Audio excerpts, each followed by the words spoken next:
Tantor Audio, a division of Recorded Books, presents Wicked Rule by K.I. Lynn. Narrated by Alexander Cendese and Carolyn Eve. Then, 10 months ago, the woman beneath me burned, hot and wet. Each moan from her lips, each gasp as I drove deeper into her, sent a jolt down my spine. Finding myself looking down into the irresistible eyes of the blonde siren was not the outcome I had expected when I went out for drinks with my cousin to one of the posh clubs that he owned. I didn't pick women up often, and when I did, I certainly didn't take them home. Well, not home exactly, to a hotel I owned. A few hours earlier, I'd begrudgingly stepped across the threshold and into the cesspool known as a nightclub. Immediately, my skin prickled, and I fought the urge to turn around and retreat to my sanctuary. But an arm dropping down onto my shoulder halted me. "Don't even think about it, cousin," Reese said, pulling me through the crowd and the sea of gyrating bodies. The music thumped loudly as we passed the speakers, making my head pound in time. "This isn't necessary," I said as we approached the velvet rope at the base of a set of stairs, where a security guard kept watch. "Good evening, Omar," Reese said with a jovial smile. The guard smiled back. "Evening, Mr. de Loughrey," he replied, then unhooked the rope and moved aside. "Have a good time." "That's the plan," Reese called back as we ascended the stairs to the VIP section. After a long, hard battle of a week, all I wanted to do was sink into my bed and not move for a few hours, but, as usual, my wants were never a consideration. "Relax, we're here to enjoy the evening and maybe the company of a lady or two. Maybe 3 if we're lucky." Club rats were not my taste, but that didn't mean I couldn't enjoy the view. We entered the private space filled with couches and a table hidden by large, heavy curtains. Shortly after, a barely dressed waitress came in and took our order. "Would you relax?" I narrowed my gaze at him. Said the snake. "To the lion, if anyone is eating anyone, it's you." I blew out a breath and rubbed my hands across my stubble. "We need to celebrate." "It's been 6 months," I argued. He rolled his eyes. 6 months since you've been CEO, and not once have you celebrated that accomplishment." "It's hard to celebrate something that I always knew was going to be mine." "It's still an accomplishment. You didn't get it simply because you are the firstborn. You worked your ass off to climb to the top." He was right. From a young age, it was drilled into me that I needed to be the best, and not only the best would lead the de Loughrey legacy into the future. If I failed to rise to the top, the mantle would have been passed to whoever was worthy. The music drew me to the railing, and I surveyed the crowd, watching the pulsing lights beat in time with the bass thumping from the speakers. It was too loud for my tastes, but Reese was correct. I needed to celebrate. For years, I'd sacrificed everything in my climb to the top, to the point that the company was my life. Every minute of the day was spent thinking about the many workings of our near 200-year-old family business. We'd come out unscathed in the battles of the Industrial Revolution, survived the Great Depression, and exploded in the technological age. "Are those gray hairs I see and all that dark blonde?" Reese said, forcing me to acknowledge his close proximity. I narrowed my gaze as I turned toward him. His gray eyes sparkled with mirth. They were the same eyes as my younger brother Hamilton, the same as my father and uncle, as well as my grandfather. The eyes of a predator. An interesting observation. My own were blue, like my mother, warm enough to draw one in, cool enough to give one pause, and calculating enough to frighten even the strongest of constitutions. No more than those cropping up in your dark locks. You need a haircut. Reese ran a hand through his hair, which seemed a few weeks past the point of needing a trim. "All the better to be gripped and tugged on when I'm between a woman's thighs." A notion he wasn't incorrect about. My scalp tingled with the desire for just that. "I bet we could find something pretty to top your evening off with." It would be easier to simply call Bridget or Antonia. The 2 women were often called upon as dates to events or for an evening when I was in need of relief. "Where's the fun and excitement in that? The thrill of some nimble, nubile young woman to warm your cock?" Sadly, his mere description awakened the craving for all that he depicted. "Where do you find the energy?" "For starters, my brain isn't hardwired to the company 24/7. Second, I don't waste all of my excess energy in the gym. Third, I enjoy the hunt. A hungry cock will do whatever is necessary to dive into the wet warmth of young tight pussy." "You do realize you're starting to sound like Hamilton?" He shrugged. "I'm not as, virile as he is. My appetite is more refined. and I don't pursue it every week. Besides, the brainless bimbos he usually beds hold little appeal to me. I prefer the chase. I'm here to relax, and nothing is more relaxing than coming into a woman's mouth up here with hundreds of bodies mere feet below. I'll take that under advisement." He sighed and leaned against the rail. "If you don't want to put forth the effort, just tell them who you are. I've had women clamoring over each other to get on my dick after they heard my last name. Everyone knows the Loughrey name. We're a fucking American icon." Before I could compose a retort, the waitress arrived with our drinks, and I gladly took a few hard sips of the amber liquid. As I did, I watched as a woman with short blonde hair stepped off the dance floor and headed toward the bar. She seemed a bit out of place, which caught my eye. While most women were in tight, body-hugging, bust-enhancing scraps of fabric, the skirt of her dress fluttered behind her. It was more the dress of a garden party than a night out. The deep navy contrasted against her pale skin, and something white danced across the fabric, breaking up the monotony. No one followed her, and she found an empty seat at the far end of the bar. As I conversed with Reese, I periodically glanced her way, and not a soul ever approached. After finishing my drink, I glanced back to find her still on her own. All of Reese's talk of the chase, and a little relaxation from the liquor, had my mind spinning. "I'm going to go get a refill." His brow furrowed. "Cindy will be back in a few." I cleared my throat as I stood. "It's fine." He shook his head. "The bar is a mess. I'll return," I said, not waiting for a response as I pushed through the heavy curtains and made my way down the dark hallway. An odd thump of my heart pounded as I descended the stairs and caught a closer look at her. She seemed to be sipping a clear glass of something. Gin and tonic, perhaps? There was something out of place about her, more than her unearthly quality. She was dressed for the evening, somewhat conservatively compared to other women, with the skirt of her dress loose and hitting mid-thigh, and her inhibitions appeared not to have been taxed by alcohol. Her attention was on the wall behind the bartender, and my curiosity piqued even more, almost desperate to know what was on her mind. The curiosity drew me ever closer. "What's the celebration?" I asked. The words were out before I even realized I'd leaned in. She jumped and turned toward me, her brown eyes wide. I usually wasn't attracted to women with short hair, but the long pixie cut seemed to suit her. High cheekbones, large eyes, flawless skin, and perfectly pink, kissable lips were featured on her oval face. "Forgive me, I didn't mean to startle you." She blinked and smiled as she shook her head. "No, I'm sorry. I was spacing out. What was the question?" "What are you celebrating?" She sighed and attempted a smile. "It's my birthday." I scrunched my brow. "Why do you look so down about that?" She stared down at the glass in her hand. "Honestly, I'm questioning what the fuck I'm doing here." I glanced around and took note of how she failed to follow, searching out no one. "Please don't say you're here alone." She looked away and swallowed. "Everyone was busy."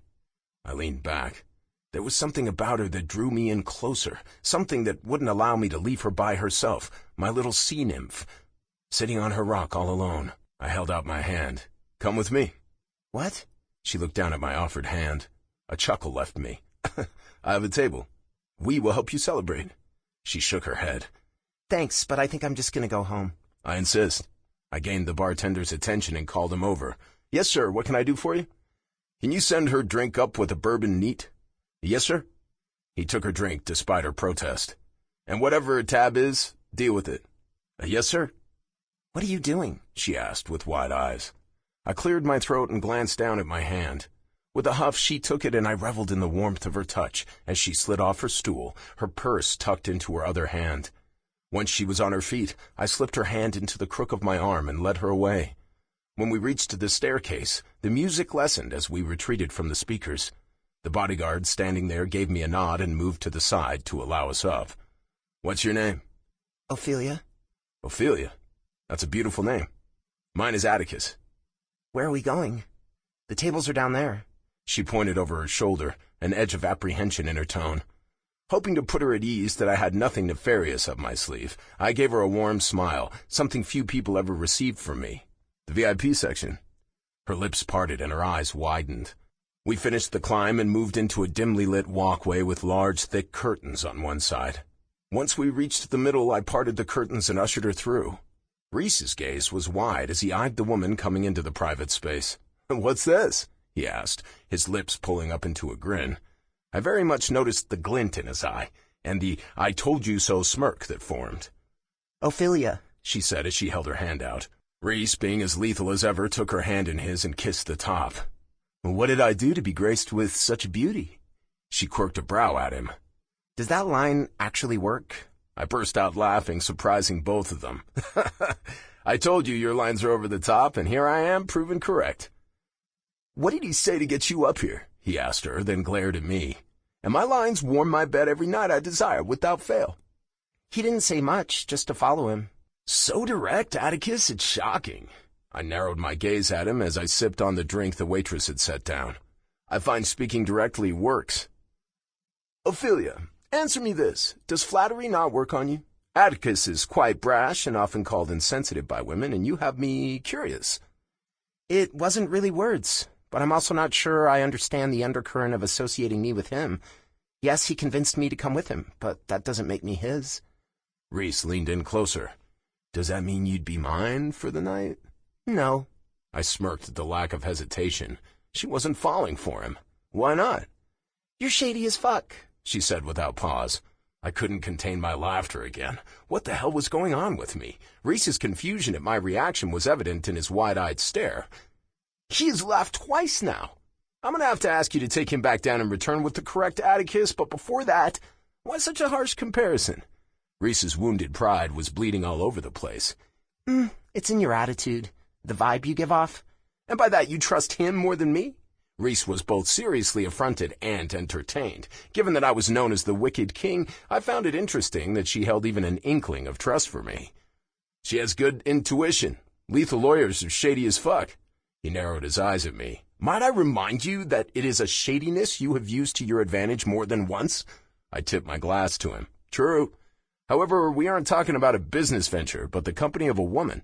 "What are you boys doing up here all alone?" she asked, putting an end to our spat. Reese leaned back. "Trying to let loose after a hard week." I scoffed. While Reese was normally reserved and cutthroat, he also had a playful nature about him. He was more social than me, but I knew why he pounded back the drinks and why he wore a facade.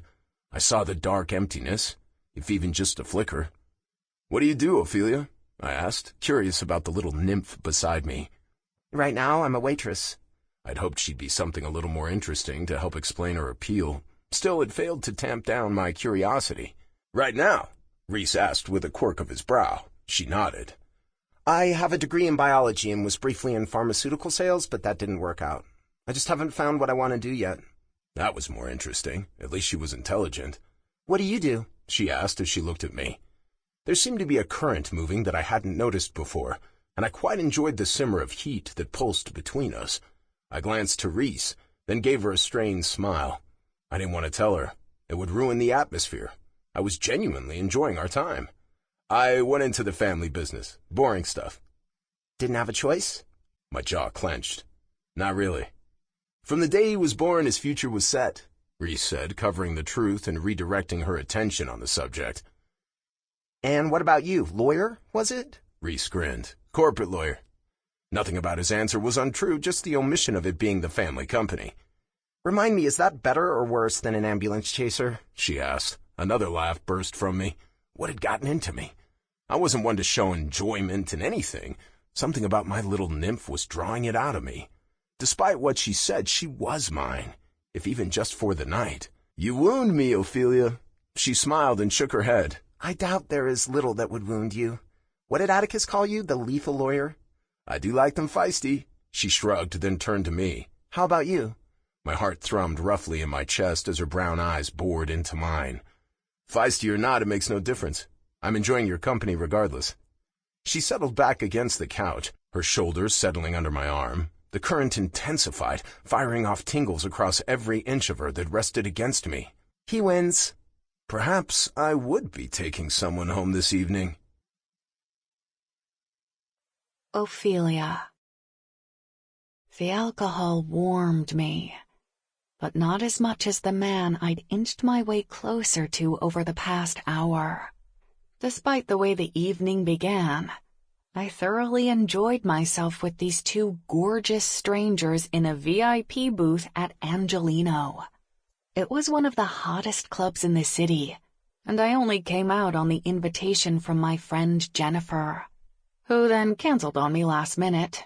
Whatever, we'd barely talked over the last few years, but she saw a post on Facebook and invited me. Still, I came, using her name, which was on the list.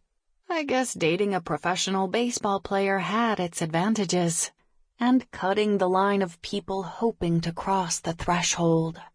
I had been 2 sips from walking out, ending the night early, when Atticus appeared beside me. His blue eyes held me in thrall, his voice on edge. And those were only the first 2 things I noticed about the man.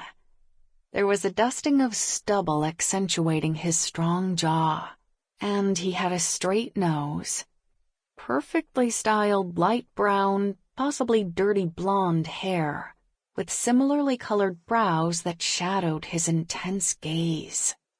His lips. Immediately my body flamed red hot just imagining his lips ghosting across my skin. I forced myself to look away and focus on the charcoal-colored suit that hugged his body in the most perfect way. When I took his hand, I was pleasantly surprised by his height. At 5.5 feet tall, pretty close to 6 feet in heels, he was still inches above me. 2 hours later, I was as entranced by his eyes, his lips, and his body as I had been when I first saw him. His voice left me wet and wanting from the beginning.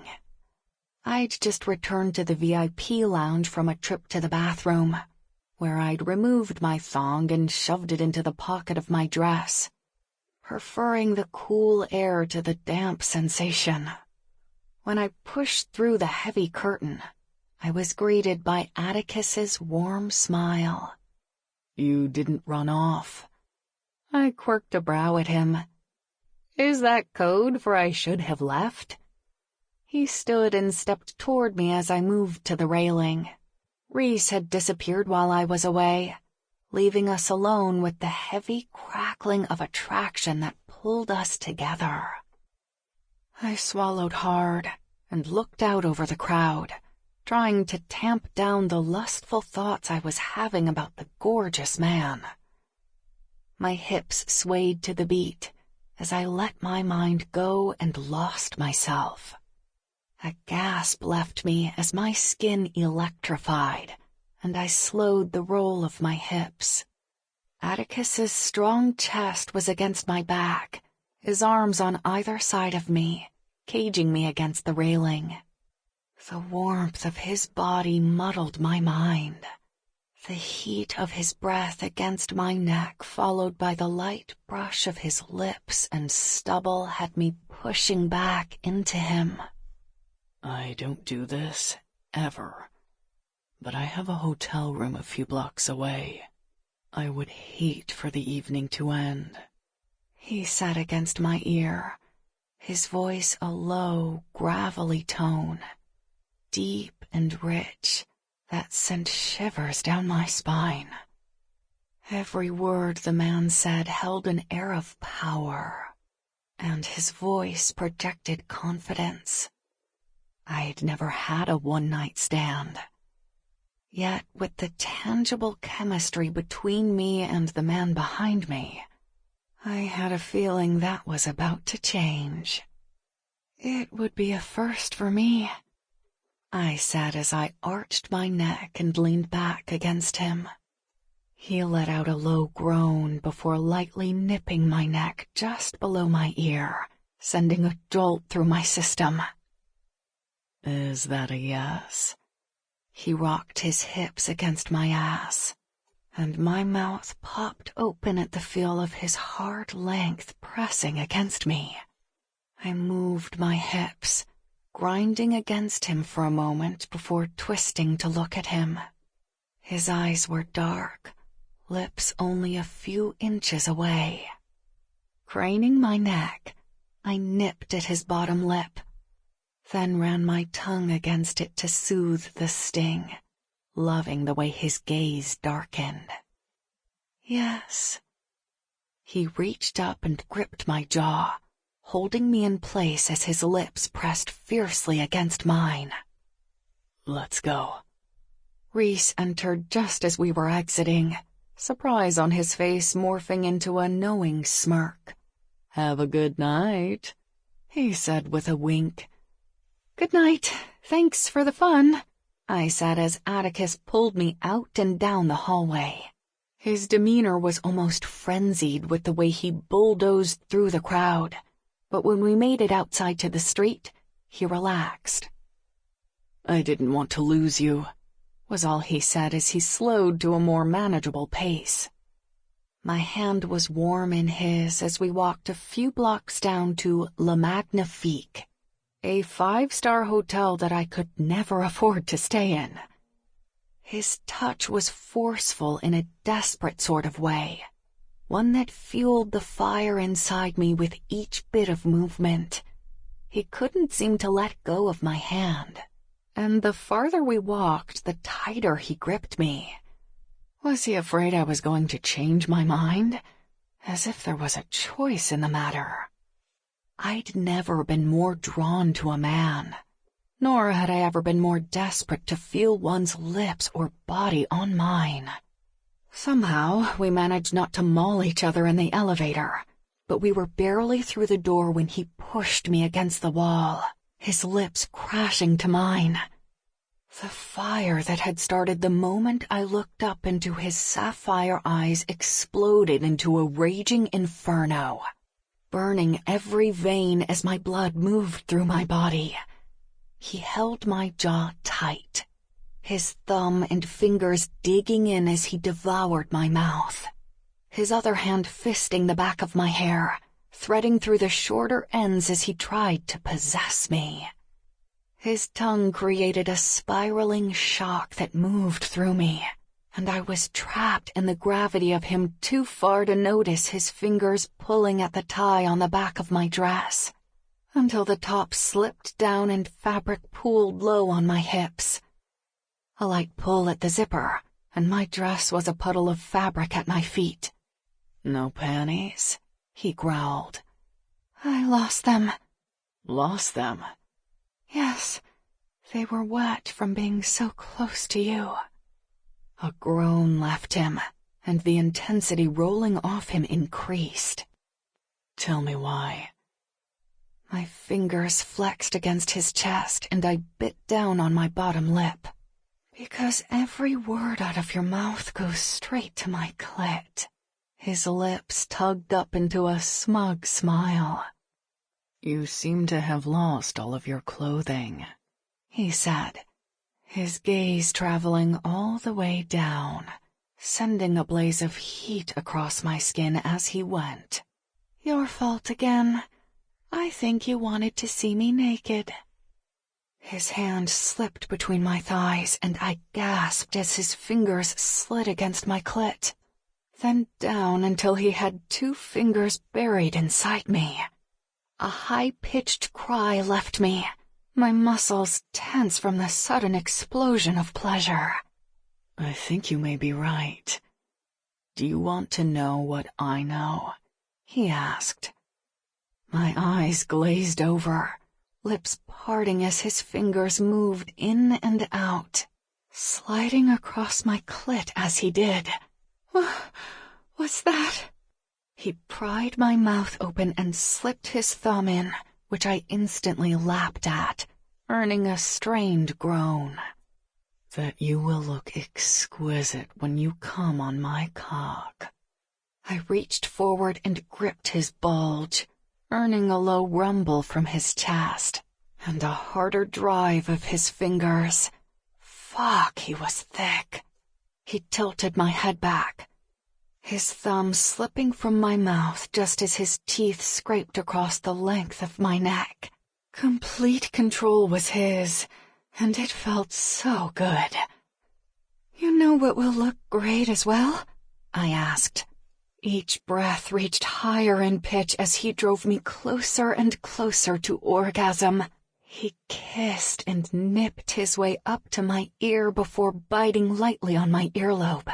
"What's that?"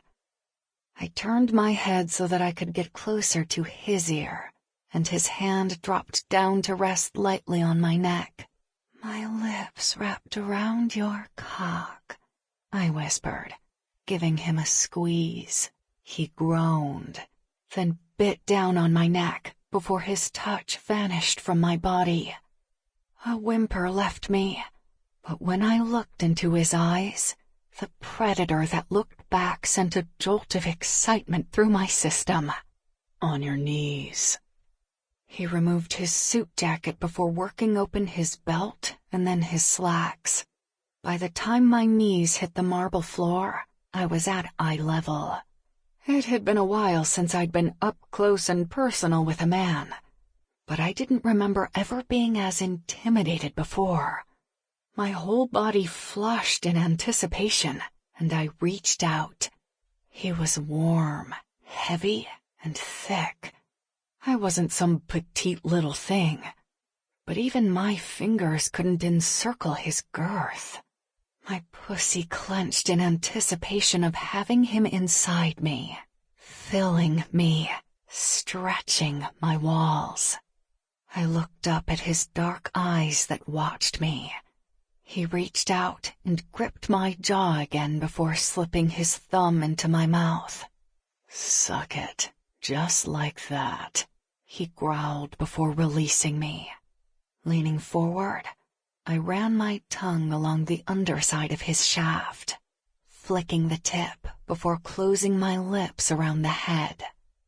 I worked my way down, loving each sigh and low vocalization that slipped from him. "You're right. You're a vision with your mouth stuffed full of my cock." I released him and dipped lower, my tongue circling one of his balls before sucking it into my mouth.